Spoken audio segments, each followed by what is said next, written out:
I'm Sarah, I'm 31 years old, and last week my father called me crying. It was the first time in my entire life I had ever heard him cry. 2 years ago, I was the one crying on the phone to him. I had just gotten a call that turned my entire world into a before and after. My father said one sentence to me that day that I will never forget. It replayed in my head during 6 months of chemotherapy, through 36 trips to the hospital, and every single night I spent alone afterwards. My family was too busy planning my brother's wedding to visit me even once. Now my father needs me, and my answer to him was exactly 4 words. Before I get into the details, if you've ever felt like the last priority in your own family, I think you'll understand why I said what I said. And if you make it to the end of this story, I'd love for you to comment and let me know where you're listening from. It helps me know my voice is reaching real people. Let me take you back 2 years. To the day my life split in two. I was a graphic designer at a marketing firm in downtown Boston. The kind of place with exposed brick, an overpriced espresso machine, and deadlines that made your eye twitch. I loved it. I'd worked my way up from an intern to a senior designer in 5 years. No help from anyone, just me. My apartment was a small 1-bedroom in Somerville. Nothing fancy, but it had these big windows that got the morning sun. I had a little succulent on the windowsill that I'd somehow kept alive for 2 years, which felt like a major adult accomplishment. I had a routine. Coffee at 6:15, the gym on Mondays and Wednesdays, and dinner with my best friend Chloe every Friday night. Life was small, but it was mine. That Wednesday started like any other. I was drowning in a project for a big client. My laptop open with about 15 tabs. Slack notifications popping off every few seconds when my phone buzzed. It was a number I didn't recognize. I almost didn't pick up. You know that feeling when you're in the zone? The creative flow is just there, and you don't want to break it. But something made me swipe to answer. "Miss Harding?" The voice on the other end said. "This is Dr. Anya Sharma's office. We have your biopsy results." I remember the exact temperature of my coffee, lukewarm. I'd poured it 2 hours ago and forgotten about it. I remember looking out the window and seeing a pigeon on the ledge. I remember thinking, they don't use this tone of voice for good news. "Dr. Sharma would like you to come in tomorrow morning." "Can you be here at 8 a.m.? the nurse asked. I don't remember hanging up. I just remember staring at my computer screen, the colors blurring together, and feeling this strange cold numbness wash over me. The next morning, Dr. Sharma didn't waste any time. She's a kind woman, probably in her 50s with gentle eyes, but her words were clinical, precise. Stage 3 breast cancer. The tumor was aggressive. We needed to start treatment immediately. I sat there in that sterile room with its framed diplomas and a fake orchid on the windowsill, and I felt like I was floating near the ceiling, watching someone else's life happen. A woman in her 30s wearing a blazer she'd picked out for work, hearing a sentence that belonged in a movie, not in her real life. "Ms. Harding, Sarah?" Dr. Sharma said. I blinked. "Sorry, yes, I'm here. Do you have someone who can drive you home?" My first thought was Chloe, but it was barely 9 a.m. on a Thursday, and she's a vet, she's always in surgery. My coworkers were just coworkers. Nice people, but not drive me home from a cancer diagnosis people. And then, without even thinking, the words just came out. "I'll call my dad." To understand why I said that, you have to understand my family. My father, Richard Harding, was a man of firm beliefs. He believed his word was law. Not in a mean, yelling way, but in a quiet, immovable way that made everyone around him adjust their lives to fit his expectations. Growing up, you didn't argue with Dad. You didn't question Dad. You just went along with it. And despite everything, despite a lifetime of feeling like I was running a race, I could never win. I still reached for him in that moment. Because that's what you do, right? When the world collapses, you call your dad.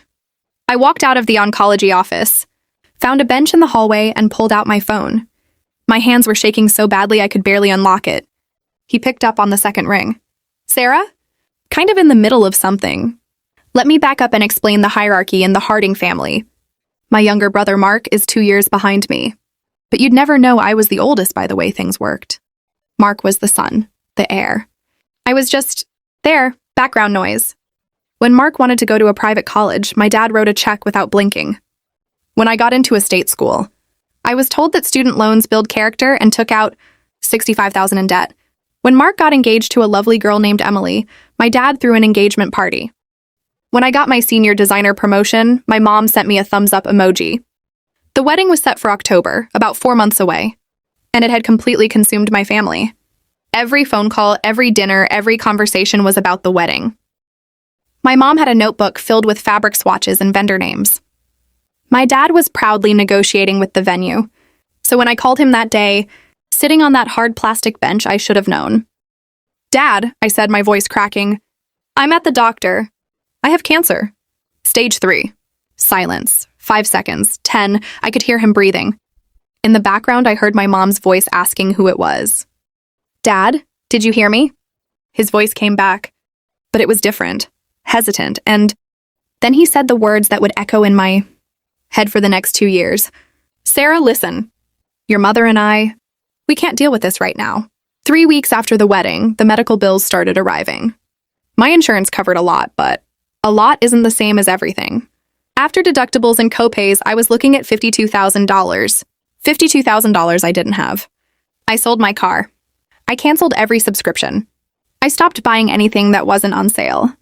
And when that still wasn't enough, I did something I swore I'd never do again. I texted my father. "Dad, I'm in trouble. The medical bills are more than I can handle. Could I borrow some money? I'll pay back every penny." His response came 2 hours later. "Your mother and I just finished paying for Mark's wedding. We don't have anything extra right now. Have you looked into a personal loan? Your credit should be good enough." I read it 3 times, waiting for a follow-up. A sorry, and I wish we could help. Nothing came. I applied for a loan with 16% interest. Because what other choice did I have? The worst night came after round 6. My oncologist had warned me each round gets harder. But nothing prepares you for lying on your bathroom floor at 3 a.m., shaking so hard your teeth chatter, while your body tries to reject every cell it contains. I lost the last of my hair that night. I woke up to a pillow covered in brown. The hair my mother used to braid when I was little. I crawled to the toilet and vomited until there was nothing left. At 3:47 a.m., I called my mother. The phone rang 8 times before going to voicemail. I called again. Voicemail. Again. Voicemail. At 4:30 a.m., I texted Chloe, a woman I'd met at the hospital support group. "I think I need help." She showed up 40 minutes later, still in scrubs from an emergency shift. She didn't say anything. She just sat with me on the bathroom floor, held back what was left of my hair, and stayed until the sun came up. My mother called back at 10:23 a.m. "Sweetie, you called last night?" I had my phone on silent. Emily and I were at a spa, post-wedding stress relief. You know how it is, a pause. "What did you need?" I looked at Chloe making tea in my tiny kitchen. Then I looked at my bald reflection in the mirror. "Nothing, Mom, it was nothing." "Oh, good. Well, call anytime. Love you." She hung up before I could respond. 2 years later, I was cancer-free. The day my doctor told me, "No evidence of disease, Sarah, you did it." I walked out of her office and cried in the parking garage for an hour. Not sad tears. Not even happy tears. Just release. 2 years of holding my breath, and finally I could exhale. A lot had changed. I'd been promoted to art director. I'd moved to a small condo in Beacon Hill with a window overlooking the river. I bought myself a cream cashmere scarf to celebrate 1 year in remission. Chloe and I were closer than ever. Friday night dinners, just like before. But now she felt less like a friend and more like the sister I never had. My family, I hadn't seen them in 2 years. We exchanged the bare minimum. A Happy New Year text. A birthday emoji. Nothing real. Nothing that mattered. I'd made peace with it. I had a life now. A good life. A life I'd built myself. And then my father called. It was a Thursday evening.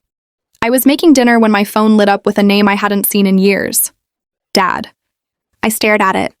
The phone kept buzzing. Something made me answer. "Sarah." His voice was different, thin, uncertain, and Father had never sounded uncertain in his life. "I need to see you." Not "how are you?" Not "it's been too long." Not "I'm sorry," just "I need." "What's going on, Dad?" A long pause. "I've been diagnosed with Parkinson's, early stage. I need my family around me right now.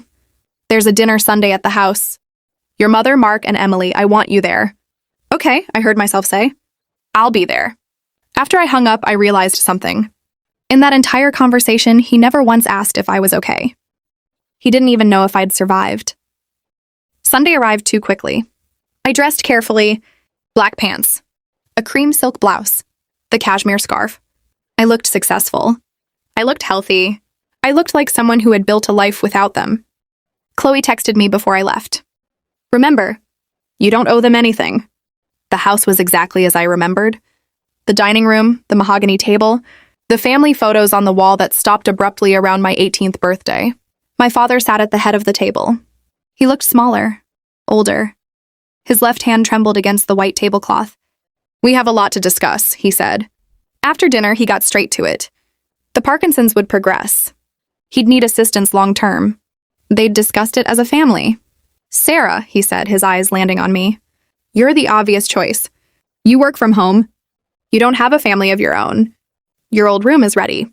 It's time you came back and contributed to this family. Mark nodded. It makes sense, Sarah. I've got the baby coming. You understand. I looked at my father, his trembling hand, his expectant face, and I smiled. Before I answer, I want to ask you something. Dad, when was the last time you asked how I was doing? When was the last time you asked if I was even still alive? Silence. I'm cancer-free now. 2 years in remission. But you didn't know that, did you? You never asked. My mother started crying.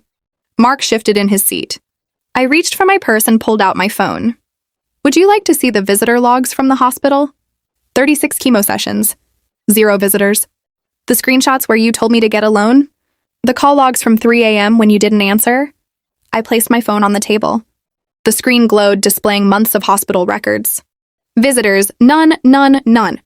My father's face went pale. My mother couldn't look at me. You say I have a responsibility to this family, I said quietly. But when I was fighting for my life, where was this family? My father's voice cracked. Sarah, please. I'm scared. I need you. You're my daughter. I stood up slowly. I looked at him, really looked at him, one last time. 2 years ago, I called you crying. I told you I had cancer. And you said, we can't deal with this right now. I took a breath. So here's my answer, Dad. I can't deal with this right now. 4 words. The exact same words he'd said to me. I picked up my phone, walked out the door, and didn't look back. That was 6 months ago. My mother has apologized. Really apologized. My father sent a handwritten letter. I haven't forgiven them. Maybe I will someday. Maybe I won't. But I'm okay with that. I have Chloe. I have a job I love. I have a little condo with a river view and a succulent on the windowsill that refuses to die. I have peace. Family isn't blood. Family is who shows up when you need them most. And sometimes the most loving thing you can do for yourself is walk away. I'm Sarah, 31 years old, cancer survivor. And for the first time in my life, I'm finally free. Thanks for listening. Take care of yourself.